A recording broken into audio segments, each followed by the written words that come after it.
C'est une pensée que j'ai déjà partagée de mémoire sur Vienne, qui est la générosité. La générosité. Je me souviens d'un sondage qui n'est pas très vieux, où les journalistes faisaient état que malgré la crise, c'était vers le confinement, je pense, malgré la crise, les Français continuaient à donner dans les œuvres caritatives, déclarant ainsi que les Français étaient généreux. C'est bien. On est connu pour être râleur, c'est vrai, mais aussi pour la générosité. La générosité, par définition, c'est l'état où une qualité d'une personne qui donne ou partage facilement. J'ai rencontré certainement comme vous, des familles qui, pourtant, n'ayant pas grand-chose, savaient partager un bout de pain, avaient toujours une assiette prévue en plus. Hein, c'était un peu une tradition aussi, un réflexe. L'assiette du pauvre, voilà, j'attendais que tu me le dises. C'est ça, c'est ça, c'est ça. La générosité, voilà, c'est cela. Il y a deux textes que je voudrais prendre avec vous déjà. C'est le psaume 37, verset 21, qui nous dit ceci: le méchant emprunte et il ne rend pas. Le juste est compatissant et il donne. Alors quand la Bible parle du juste, elle parle des hommes et des femmes qui sont et qui ont été justifiés par Jésus-Christ. Hein. Voilà, ce pas des justes qui, à force d'expérience, sont devenus justes, mais ce sont des hommes et des femmes, quelle que soit leur génération, qui ont été justifiés par Jésus-Christ, c'est-à-dire qui ont mis leur foi eh bien, dans ce sacrifice parfait à la croix que Jésus est venu accomplir selon la volonté de son Père. C'est ça, les justes. Donc le juste est compatissant et il donne. On pourrait se poser une question, parmi tant d'autres, qu'est-ce qui différencie le juste dans sa manière de donner par rapport aux autres? Qu'est-ce qui différencie le chrétien par rapport à sa manière de donner par rapport aux autres? Ce n'est pas, comment dire, la quantité de ce que nous pourrions donner qui compte selon Dieu. Et là, il faut aller, vous savez, du côté de l'observation que Jésus va faire quand il va voir la pauvre veuve qui va donner de son nécessaire, de sa vie dans le tronc, alors qu'il va observer, il le dira, que d'autres donnent de leur superflu. Voilà, je sais pas, je sais pas, voilà. Mais ce n'est pas la quantité, d'accord? Mais c'est la qualité, c'est le cœur avec lequel, eh bien, on donne, le cœur avec lequel on est généreux. Amen? C'est ça qui fait la différence selon Dieu, hein, attention, c'est important. C'est pas la différence en disant nous on va faire une différence. Non, c'est la différence qui est agréée de Dieu. Voilà, c'est ça qui nous importe. Plaire à Dieu, plaire aux hommes. Bah, si on leur plaît, tant mieux. Si on leur plaît pas, tant pis. Voilà, on ne peut pas plaire à tout le monde, tout simplement. Mais ce qui nous importe, nous, c'est de plaire à Dieu. Il y a un deuxième texte que je vous propose de lire, c'est 2 Corinthiens 9, 6. Voilà, on voit bien là sur l'écran.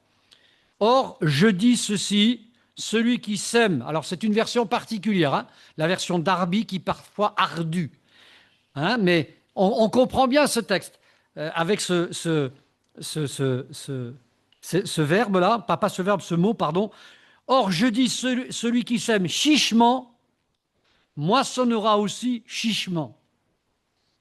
Et celui qui sème libéralement, moissonnera aussi libéralement. Hein, d'accord? Celui qui sème peu, voilà, il récoltera peu. Celui qui moissonne beaucoup, voilà, etc., etc. On connaît le texte le plus connu sous la version Louis II. Alors là, ici, dans ce texte, il ne faut pas l'oublier, il y a le principe de multiplication qui est présent. Vous savez que dans la parole de Dieu, il y a le principe de la multiplication. OK? Il faut bien retenir ça. Parce que, et en retenant ça, disons-nous la chose suivante, c'est que Dieu ne multiplie pas à partir de rien. Il peut le faire. Je parle quand il nous demande de donner, quand il nous demande d'être généreux. Et on va décliner un petit peu tout cela. Mais il multiplie à partir de quelque chose qu'on donne nous-mêmes. Ok? C'est une grâce pour nous d'apporter. Ça ne doit pas être une tristesse. Vous savez, comme si on vous enlevait un rein, quoi. Hein. Mais ça doit être une joie, une grâce de donner. Et quelle que soit la chose que nous donnons. Et vous allez voir, ce soir, on ne va pas limiter la générosité aux pécuniers, aux financiers. C'est bien plus large que ça. Voilà, ce texte emploie donc le langage agricole aussi pour parler des pertes quand on sème. Il y a des pertes quand on sème. On doit regarder ça sous l'angle de la parabole des terrains. Vous savez, où la semence, elle est semée. Il y a différents terrains qui reçoivent cette semence. OK? Ça, c'est pour parler du fonctionnement du royaume de Dieu. OK? Hein. Voilà, quelqu'un a pris de la semence et l'a semé dans le champ, etc. Ah, vous connaissez les 4 terrains, je ne reviens pas là-dessus, mais on sait que le premier terrain, alors ça ne veut pas dire que c'est toujours comme ça, mais le premier terrain, il n'est pas favorable, puisque c'est le long du chemin. Voilà. Et voilà. Il y a de la perte parfois. Quand on rend témoignage, quand on prêche, etc., ce que font les chrétiens, année après année, il y a de la perte. Mais ça ne veut pas dire que c'est perdu. Parce qu'heureusement pour nous, les agriculteurs, chaque année, à chaque saison, ils sèment. OK? Et on a du pain. Merci Seigneur. On a de quoi manger. Et c'est pareil pour la parole de Dieu. Vous en êtes témoin. Qui peut dire que Dieu a insisté auprès de lui plusieurs fois? Qui peut dire que Dieu a insisté plusieurs fois avant que vous veniez à l'évangile? Ou alors, c'est comme ça, vous étiez prêt, et moi non. Roland aussi? Yedi aussi? Oui, Yedi? T'as pas compris la question. Eh ouais.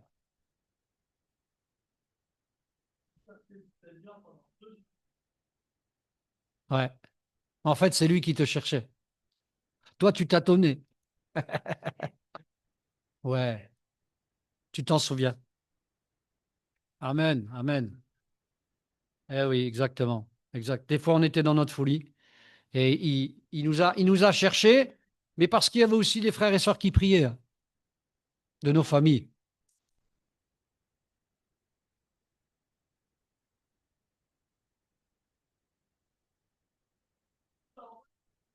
Amen.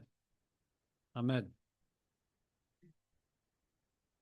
Alors, je voudrais vous dire quelque chose de très important par rapport à la générosité.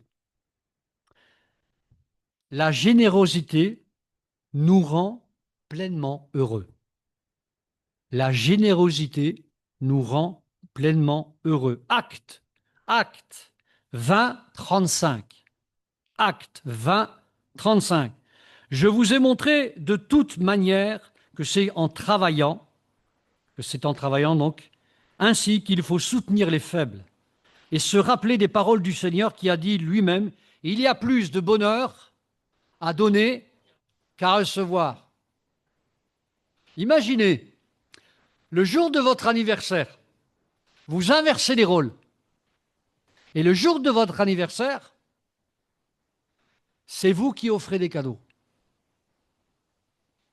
Ah, on n'invite personne. Je vois l'esprit calculateur. Bon, bien sûr, ça ne se fait pas, on est bien d'accord.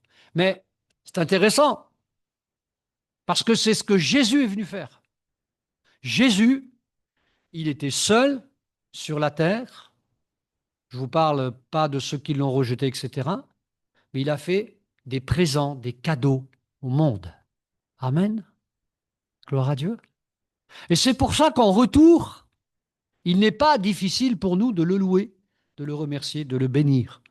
Autant que nous puissions le faire de toutes les manières qu'il est possible de le faire. Il y a plus de bonheur à donner qu'à recevoir. Et quand on l'expérimente, on est vraiment heureux. Pourquoi? Eh bien parce que, au-delà du fait qu'on fasse plaisir à celui qui en a besoin, on fait plaisir à notre Dieu. Je pense qu'il n'y a pas de plus grande satisfaction que de réjouir le cœur du Père. Et quand Jésus a tressailli de joie, vous savez, c'était surtout quand il avait fait la volonté de son Père et que son Père l'avait agréé. Le Père n'a pas eu de mal à dire à Jésus publiquement et au monde, voici mon fils bien-aimé en qui j'ai mis toute, pas une partie, toute mon affection. Et vous savez qu'il nous le dit aussi à nous. Il veut nous le dire. Ouais, je sais, on se sent pas digne. Hein. On se sent pas digne et on s'en sentira jamais. Mais pour autant, il nous le dit. Il veut mettre en nous, il veut que nous puissions sentir, comprendre, entendre qu'il nous aime aussi à ce point. Parce que nous sommes devenus en Jésus-Christ les fils de Dieu. Amen. Gloire à Dieu. Et cet amour, il est aussi pour nous. Le psaume 41, verset 2, nous dit ceci, « Heureux celui qui se soucie du pauvre, lorsque vient le malheur, l'Éternel le délivre. » Donc, heureux celui qui vient en aide, ok, qui est miséricordieux, hein, qui est généreux, mais le Seigneur se souvient aussi de nous, si tant est que nous devions passer par l'épreuve. Amen. Et je pense qu'on l'a tous aussi expérimenté, le fait que Dieu a été fidèle. Il a été fidèle. Alors, ce n'est pas une relation de cause à effet, on ne fait pas de calcul en disant « moi je vais donner pour recevoir ». Non, mais Dieu, malgré tout, il est fidèle. Amen. Le psaume 112, verset 5 dit « Heureux l'homme qui exerce la miséricorde et qui prête, qui règle ses actions d'après la justice. » Vous savez que dans la loi et les préconisations reçues de Dieu par Moïse, il était interdit de prêter entre les tribus, ok. Il était interdit de prêter avec intérêt. C'était interdit. De prêter avec intérêt. Avec des intérêts, ok. Voilà. Voilà. C'était interdit. Alors lundi, vous allez voir votre banque. Ah bah oui. Et avec beaucoup d'intérêt. Fallait aussi remettre la dette. Voilà. Oui. Oui. Sans intérêt. Eh ouais. Eh ouais. J'espère que si vous prêtez à votre famille, vous le faites sans intérêt. Bon, j'ai rien dit. Proverbe. Proverbe 22,9. L'homme. Proverbe 22,9. L'homme dont le regard est bienveillant sera béni, parce qu'il donne de son pain aux pauvres. Amen. Gloire à Dieu. Hein. Ça me rappelle d'ailleurs une parabole. Vous savez la parabole du pauvre Lazare et le riche, hein, qui voilà, il menait une brillante vie. Voilà, vous savez un peu, on pourrait transposer aujourd'hui, hein, voilà, avec quelqu'un qui est assez riche. Et il n'en avait que faire du pauvre Lazare. Il faisait partie des meubles. Voilà, il faisait partie. C'était un objet, Lazare. Hein, il ne le voyait même pas. Voilà, c'est ça. Voilà. Voilà.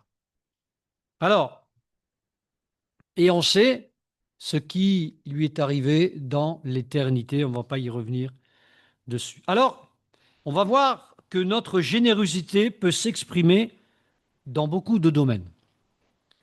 Alors, avant de voir quelques-uns de ces domaines, je pense qu'il est bon de rappeler pour nous, de se faire un rappel, euh, qu'on ne peut pas donner ce qu'on n'a pas reçu. On ne peut pas donner ce qu'on n'a pas reçu. OK? Donc, voilà, faut passer, juste faut passer, hein. Notre génération peut s'exprimer, les frères, à la vidéo. Non, mais il faut passer les diapos. Voilà. Voilà, merci. C'est bon, c'est bon. Voilà. Proverbe 3, 27, 28 nous dit, ne refuse pas un bienfait à celui qui a droit quand tu as le pouvoir de l'accorder. Ne dis pas à ton prochain, va et reviens demain, je donnerai quand tu as de quoi donner. Là, et 2 Corinthiens 8, 12 nous dit ceci, la bonne volonté quand elle existe, donc il faut qu'elle existe, il faut vouloir obéir au Seigneur et exercer notre générosité, est agréable, donc voilà, la bonne volonté quand elle existe est agréable en raison de ce qu'elle peut avoir à sa disposition et non de ce qu'elle n'a pas. Il est bon de faire l'inventaire de ce que Dieu nous a donné. Qu'est-ce que le Seigneur vous a donné? Oui, mais tout, oui. La vie. Attends. T'as dit la vie, arrête-toi là. La vie, ok. Oui, mais quoi? Si... Alors, pensez que Dieu vous a donné et pensez maintenant ce que vous pourriez donner à l'autre dans ce que Dieu vous a donné. Alors, il a dit la vie.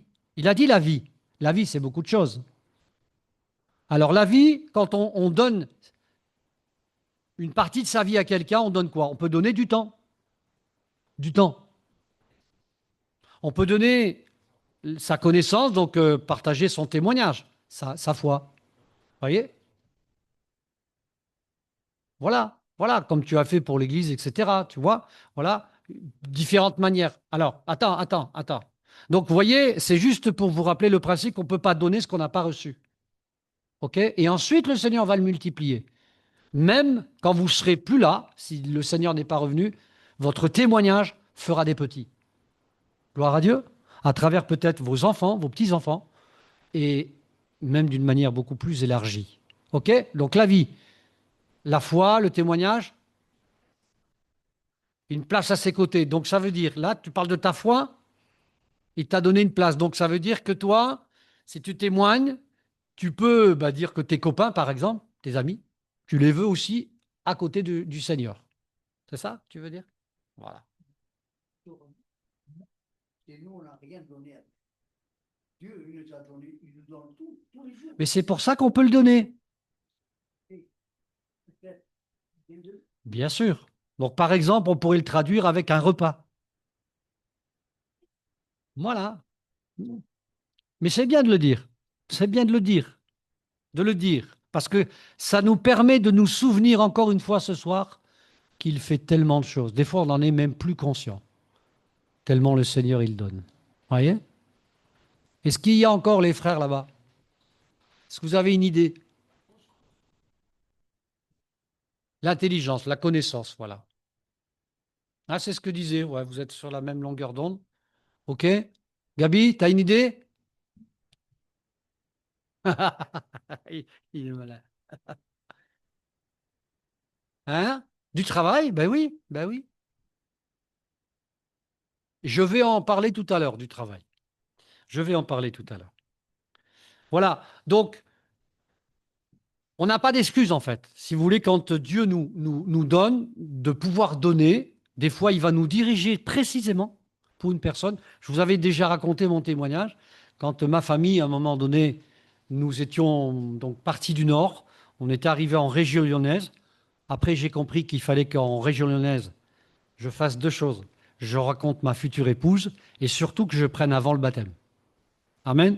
La famille s'était convertie dans le Nord et moi, il fallait que je prenne le baptême, cet engagement. Mais avant de prendre le baptême, il y a eu un miracle. Vous savez, des fois, Dieu nous dit, bon, maintenant, tu vas y aller ou tu vas pas y aller? Et ce miracle, c'est quoi? C'est que ma famille, le reste de ma famille, on était quatre personnes, c'est ça, hein, ouais. Des 6 enfants, il y en avait 2 qui sont descendus du Nord. Et on n'avait plus un sou. Plus un sou. On était dans un motel. On n'avait plus un sou. Et on s'apprêtait à retourner dans le Nord. Et là, il y a un frère gitan. Ça va faire partie de mes questions dans le ciel. Comment il s'appelle, lui? Je ne sais toujours pas qui c'est. Il est venu avec un billet de l'époque, hein, ceux qui savent, les anciens francs, hein, 500 francs. Il a dit, c'est de la part de Dieu, il est parti aussi sec. 500 francs, hein, voilà. Et après ça, un pasteur s'est occupé de nous et on a eu une maison sans loyer pendant 1 an et demi. Une maison sans loyer pendant 1 an et demi. Et là, la sœur, écoutez bien, la sœur qui nous a accordé ce loyer, elle n'était vraiment pas fortunée, mais elle a mis sa maison à disposition. Vous voyez? Il y en avait de plus riches dans l'église, mais c'est elle qui a répondu à cet appel. Vous voyez? Et croyez-moi, après, j'avais plus aucune excuse, parce que j'avais vu le miracle de Dieu par 2 fois, de prendre le baptême. Amen. Comme quoi, Dieu est bon. Amen. Alors, le domaine le plus courant pour exprimer notre générosité, bien sûr, c'est les finances. C'est le domaine dans lequel sur lequel souvent on s'arrête. Je ne vais pas m'arrêter que là-dessus, mais quand même, c'est important. Voilà. Alors, on pourrait dire c'est le plus courant. Pourquoi? Parce que quand même, le monde, il tourne. Hein? Le monde, il est basé sur l'argent, en fait. Quand même. Hein? Oui. Alors, je ne sais pas si c'est le nerf de la guerre, mais en tout cas, on fait la guerre pour ça. Ça, c'est sûr. C'est d'ailleurs ce que veut dire l'expression. Alors, le domaine le plus courant, donc, c'est pour que notre générosité s'exprime, eh bien, ce sont les finances. Alors, regardez, allons voir ensemble, plutôt révisons ensemble, dans Actes chapitre 2, versets 44 à 46, où il est dit ceci: tous ceux qui croyaient étaient dans un même lieu, et ils avaient tout en commun. Ils vendaient leurs propriétés et leurs biens, et ils partageaient le produit entre tous, selon les besoins de chacun. Ce n'était pas comme ça dilapidé. C'était intelligent, selon les besoins de chacun. Ils étaient chaque jour tous ensemble, assidus au temple. Ils rompaient le pain dans les maisons et prenaient leur nourriture avec joie et simplicité de cœur. Hein? Amen. Ils avaient tout en commun. Ce n'était pas un idéal. Hein? C'était juste que le Saint-Esprit faisait en sorte que chacun regardait que personne n'était lésé. Et ils n'hésitaient pas à vendre leurs propriétés. Extraordinaire quand même, hein, c'était là. Et là, en fait, on est au début de l'Église. On appelle ça l'Église primitive, c'est-à-dire l'Église des débuts, hein, tout simplement, après la Pentecôte, etc. C'est le Saint-Esprit qui dirigeait eh bien, les églises. Remarquez une chose, c'est que, eh bien, il pensait à l'autre, au frère, la sœur, ou peut-être l'indigent qui venait auprès d'eux, voilà. Et il ne faisait pas que être assidu au temple, mais il vivait la parole de Dieu. C'est un petit peu différent de nous, hein, voilà. Nous, on est obligés, notamment en France, de séparer. On sépare tellement les choses qu'on ne sait plus ce qu'on fait des fois. Hein. Mais bon, c'est comme ça. Mais à l'époque, c'était beaucoup plus simple, me semble-t-il. 2 Corinthiens, chapitre 9, versets 7 à 11, nous dit que chacun donne ce qu'il a résolu en son cœur, sans tristesse ni contrainte, car Dieu aime celui qui donne avec joie. On retrouve la manière dont Dieu agrée notre manière d'être généreux. Et Dieu peut vous combler de toute grâce, afin que, possédant toujours en toutes choses de quoi satisfaire à tous vos besoins, vous ayez encore en abondance pour toute bonne œuvre. Selon qu'il est écrit, il a fait des largesses, il a donné aux indigents, sa justice subsiste à jamais. Celui qui fournit de la semence au semeur et du pain pour sa nourriture, vous fournira et vous multipliera la semence. Il augmentera les fruits de votre justice. Vous serez de la sorte enrichis à tous égards par toute espèce de libéralité qui, par notre moyen, fera offrir à Dieu des actions de grâce.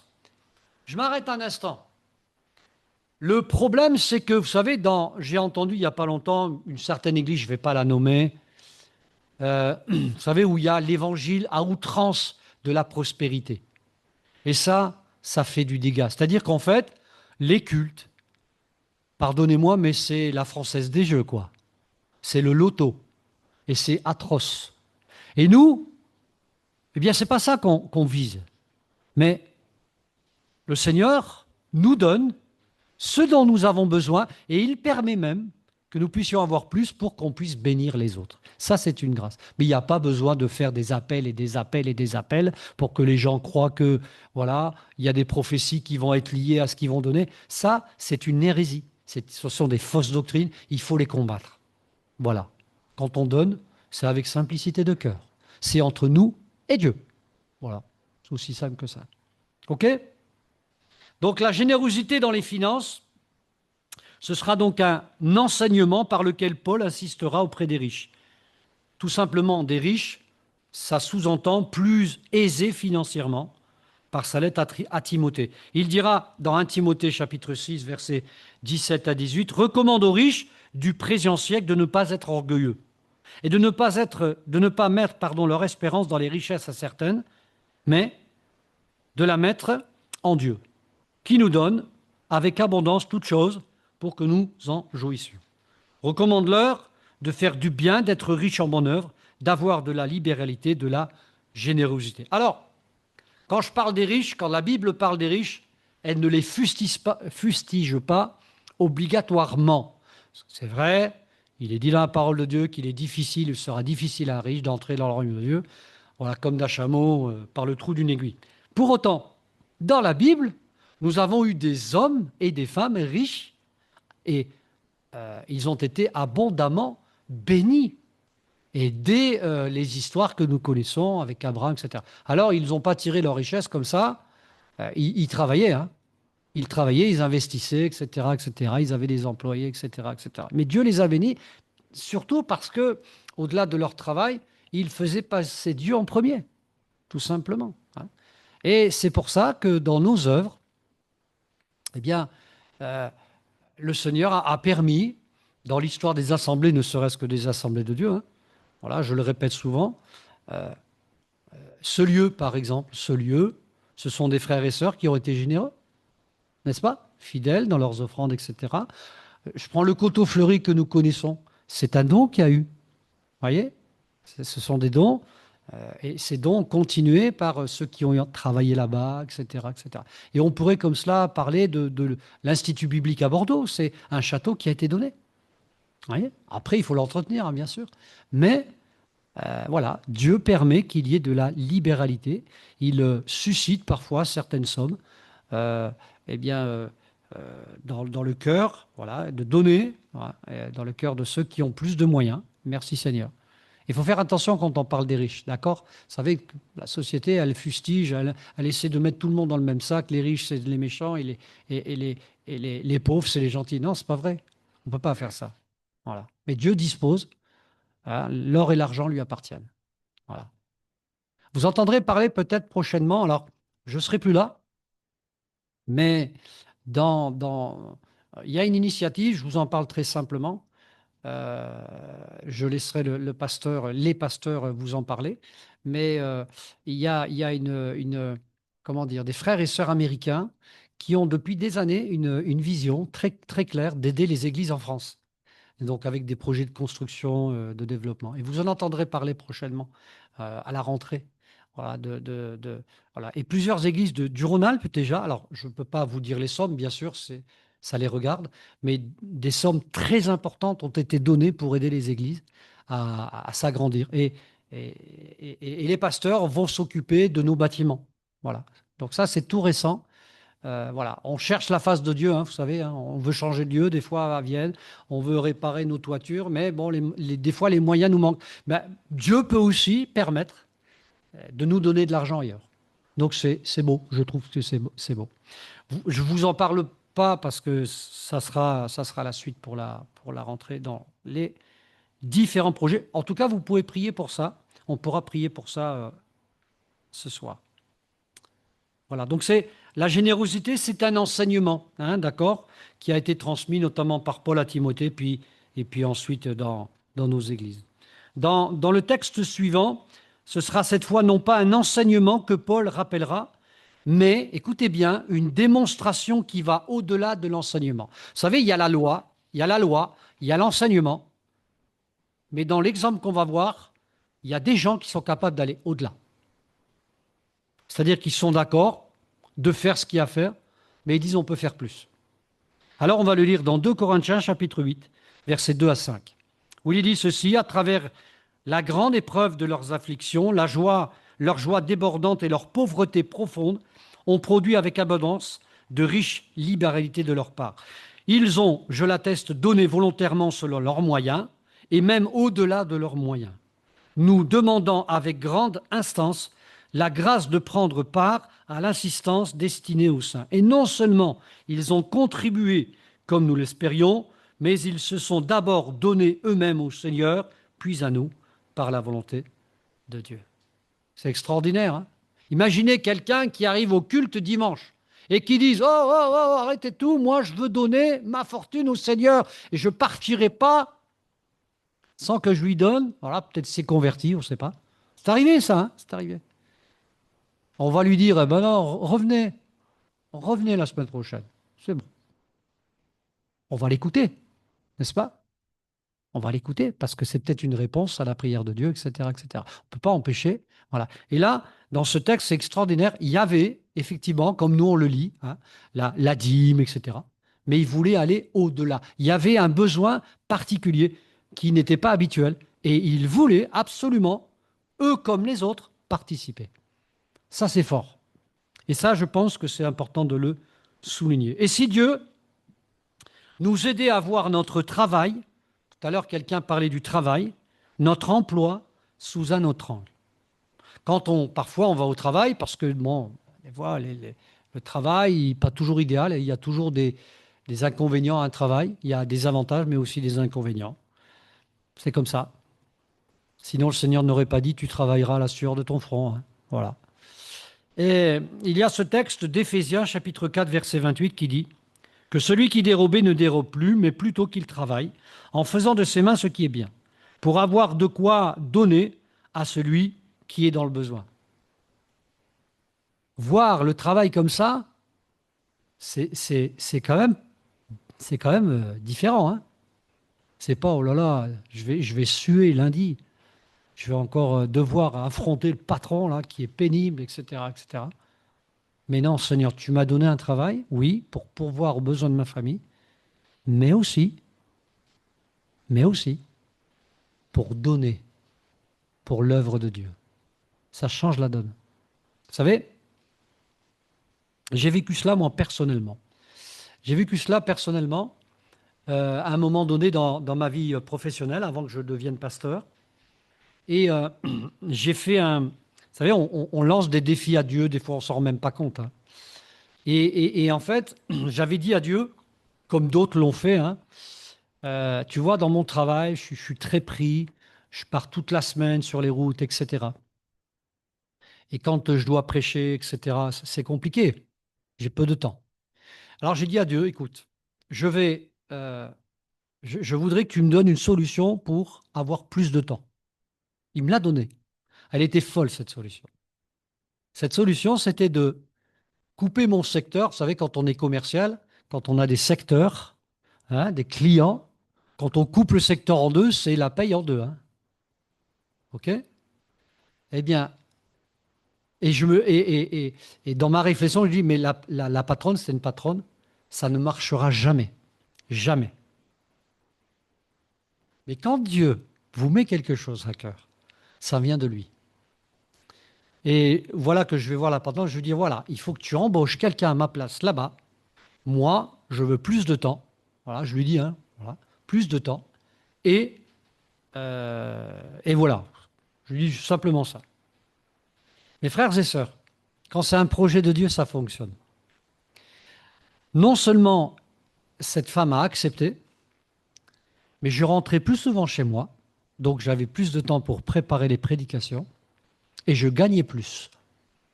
Ça, c'est le calcul de Dieu. Vous voyez? Et des fois, le Seigneur nous met au défi dans nos prières, hein. Et ça a fonctionné. Et quelques temps après, comme de par hasard, je rentrais dans le ministère. Amen. Dieu appelle à la foi aussi quand il nous appelle à la générosité. Amen. Dans tous les cas, mes frères et sœurs, quand on est riche ou pauvre, le Seigneur nous laisse donc un témoignage de sa fidélité quand nous donnons, quand nous sommes généreux. Le psaume 37 dit cela, 37, 25, 26. J'ai été jeune, j'ai vieilli. C'est pour quelques-uns d'entre nous, hein, voilà, tout le monde, hein. Et je n'ai point vu le juste abandonné, ni sa postérité mendiant son pain. Donc il y a nous et il y a la postérité qui est bénie. OK? Toujours il est compatissant et il prête, et sa postérité est bénie. Amen. Vous savez, quand on investit dans les choses de Dieu, Dieu bénit. Il bénit au-delà de l'investissement. Amen. Que Dieu soit béni. Il y a un autre domaine à ne pas négliger. Voilà, pour terminer. Un autre domaine à ne pas négliger pour que nous puissions exprimer notre générosité, c'est les dons de Dieu. Les dons, tous les dons que Dieu fait.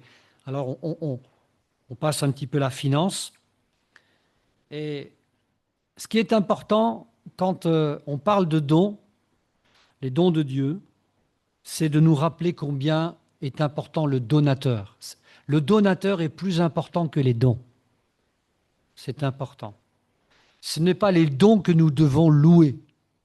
Ah, mais lui, il a reçu ça de la part de Dieu. Laissons cela.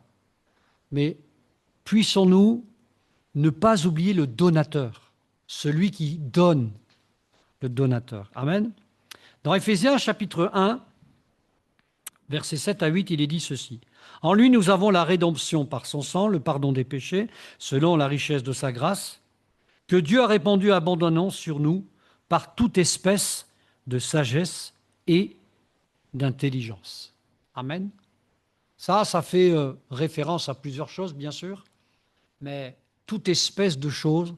euh, les dons du Seigneur sont infiniment variés. Hein, la richesse de sa gloire, etc. 2 Corinthiens chapitre 8, verset 9 nous dit, « Car vous connaissez la grâce de notre Seigneur Jésus-Christ, qui, pour nous, s'est fait pauvre, de riche qu'il était, afin que par sa pauvreté, vous soyez enrichis. » Amen. Qu'est-ce qu'il a quitté le Seigneur quand il est venu sur la terre? Il a quitté sa gloire. Il a quitté les honneurs. Il a quitté les louanges. Quelles louanges il a reçues sur la terre? Pour certains, en tout cas. Il a quitté tout cela. Il s'est fait pauvre de tout cela pour qu'on puisse être nous-mêmes enrichis. Les dons de Dieu, nous le savons, sont multiples. Nous le voyons rapidement dans Romains chapitre 12, versets 6 à 8. Puisque nous avons des dons différents selon la grâce qui nous a été accordée, que celui qui a le don de prophétie l'exerce en proportion de la foi, que celui qui est appelé au ministère s'attache à son ministère, que celui qui enseigne s'attache à son enseignement, et celui qui exhorte donc à l'exhortation, que celui qui donne le fasse avec libéralité, que celui qui préside le fasse avec zèle, que celui qui pratique la miséricorde le fasse avec joie. Ici, dans ce texte, nous aurions pu peut-être avoir du mal à trouver la générosité, comment nous pourrions donner de ces dons que nous avons reçus. Mais elle est bel et bien exprimée ici dans l'exercice des dons. Il est donc important de regarder dans quel cadre doivent s'exercer ces dons.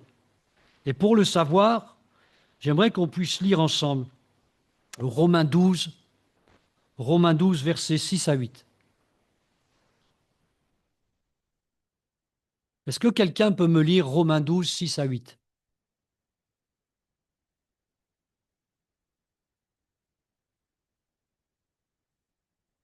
Ou plutôt, on va plutôt commencer par Romains 12, 1 à 5. Allez, on va accélérer. Romains 12, 1 à 5.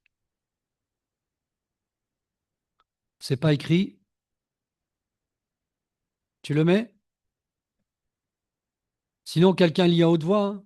Mais bon, c'est pour la vidéo. Attends, tu pourras lire sur l'écran si tu veux. C'est juste parce qu'il y a la vidéo, il y a oh. Romains 12, 1 à 5. Oui, là, regarde. Oui, alors on y va. Je vous exhorte donc, frères, par les compassions de Dieu, à offrir vos corps comme un sacrifice vivant, saint, agréable à Dieu. Ce qui sera de votre part un culte raisonnable. La suite, ça arrive. Le 2, voilà.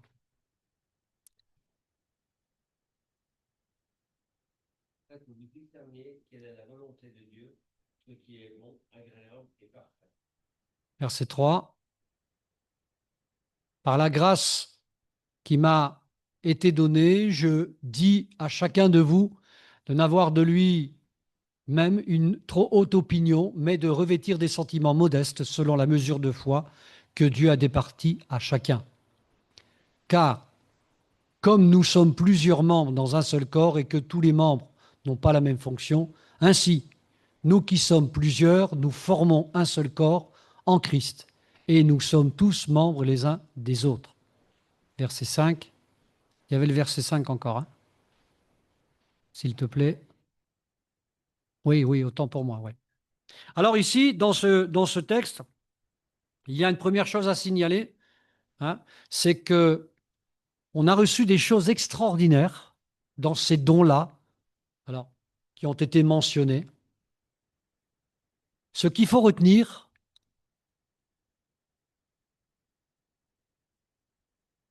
c'est l'humilité. Il est question de l'humilité. Ce n'est pas parce que nous recevons de Dieu, c'est un peu comme ce qui a été dit aux riches tout à l'heure, d'accord? Il faut enseigner aux riches de ne pas, qu'ils ne doivent pas, comment dire, mettre leur confiance dans leur richesse, ok? C'est pour ça qu'il est dit qu'ils ne doivent pas être orgueilleux. Pour les dons spirituels, mes frères et sœurs, c'est la même chose. Les dons spirituels que Dieu nous donne à l'Église, ne doivent pas nous faire tomber dans l'orgueil. Nous devons, de la même manière que nos biens matériels, nous devons les dispenser, les donner avec générosité, sans calcul, que, que ce soit, sans demander un retour sur investissement, si j'ose dire. Ça, c'est la première pensée avec laquelle je voudrais finir. La deuxième, on va la voir par un dernier texte. On est toujours dans Romains 12 et on va aller à partir du verset 9. On va peut-être pas tout lire pour pas être trop long. Romains 12, à partir du verset 9.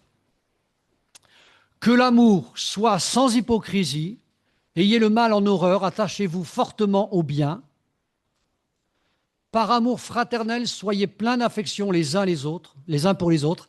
Par honneur, usez de prévenance réciproque, ayez du zèle et non de la paresse, soyez fervents d'esprit, servez le Seigneur, réjouissez-vous en espérance, soyez patients dans l'affection, persévérez dans la prière, et je m'arrête là. Le deuxième cadre dans lequel doit s'exprimer notre générosité, si c'est l'humilité, c'est surtout l'amour. Vous connaissez l'histoire de l'amour, la définition de l'amour dans 1 Corinthiens 13, et notamment à partir du verset 4. Dieu ne veut pas que nous soyons des religieux comme des airains qui raisonnent, mais des hommes et des femmes qui pratiquons les dons par amour. Par amour pour Dieu déjà, mais aussi par amour pour les autres. Quand je donne une prophétie, si Dieu me permet de donner une prophétie, je dois la donner dans ce cadre-là, parce que j'ai compassion de la personne à qui Dieu parle. Sinon, je me tais. Même si parfois la prophétie peut annoncer des choses difficiles, même révéler la vie de quelqu'un, ça ne doit pas être comme un marteau-piqueur, mais toujours empreint d'amour. Et ça, il faut le demander à Dieu. C'est important. Deux choses pour qu'on puisse donner les dons dans l'Église et ailleurs. Eh bien, l'humilité. N'oubliez pas que c'est par orgueil que Satan est tombé, hein. Ne l'oublions pas, hein. D'accord? L'humilité, c'est pour ça que ça revient. Et ensuite l'amour. Amen. Alors, je conclurai en disant ceci. Dans la parabole des talents, quel était le problème? Vous savez que dans la parabole des talents, il y a quelqu'un qui a eu un problème sur les trois qui ont été, on va dire, mandatés, qui ont reçu des talents. Il y en a un qui a eu un problème. Quel était son problème? Vous vous en souvenez de l'histoire de la parabole des talents?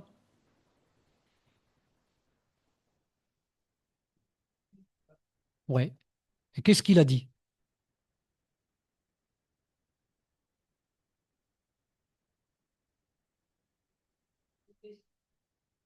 Voilà, voilà. Alors, le problème, il est tout simple. Et ça doit nous rester. En fait, il n'avait pas peur de lui. Il ne l'aimait pas, son maître. Il ne l'aimait pas, son maître. Et s'il le connaissait, son maître, s'il l'avait aimé, tout simplement, il n'aurait pas dit cela. Mais en fait, quand on aime quelqu'un, on apprend à le connaître. Quand on aime quelqu'un, on apprend à lui faire plaisir. C'est tout le secret de la vie chrétienne.